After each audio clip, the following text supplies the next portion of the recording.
प्राणायाम और कपालभाति। प्राणायाम में तो हाथ की अंगुलियों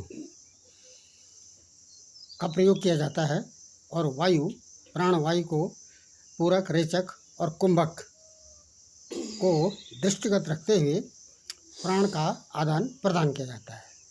लेकिन ये जो कपालभाति है, कपालभाति जो शब्द है वह कपालभाति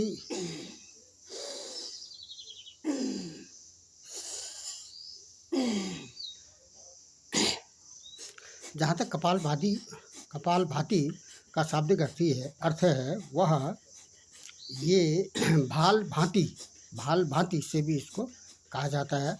भाल माने कपाल, ललाट, और भांति माने धौंकनी।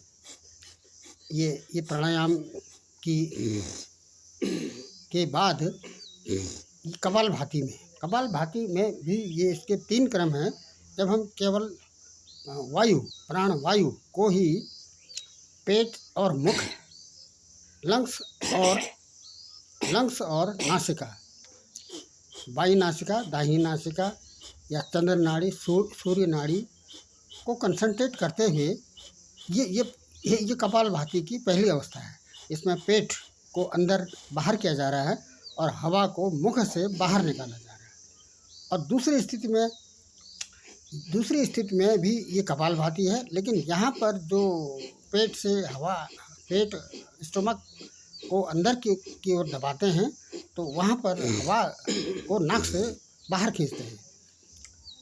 उसके बाद यही जो कपालभाति है वह बैठकर भी किया जाएगा। पद्मासन में बैठकर या सिद्धासन में इसको सुविधापूर्वक बैठते हुए, कमर सीधी रखते हुए, दृष्टियाँ आदि बंद रहेंगी, आँखें। और यहाँ पर भी ये पेट को अंदर बाहर किया जाएगा। अंदर बाहर करने में हम इसमें खिंचाव नहीं लाते हैं।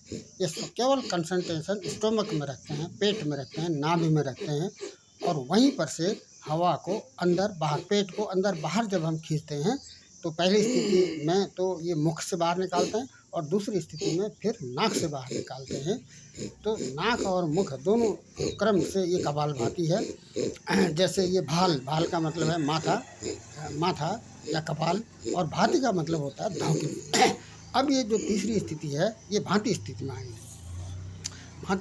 आएगी। इसमें केवल लंग्स में ही हम धौंकनी का प्रयोग करते हैं। लंग्स में धौंकनी का प्रयोग इसमें किया जाएगा। लंग्स में ही हवा ली जाए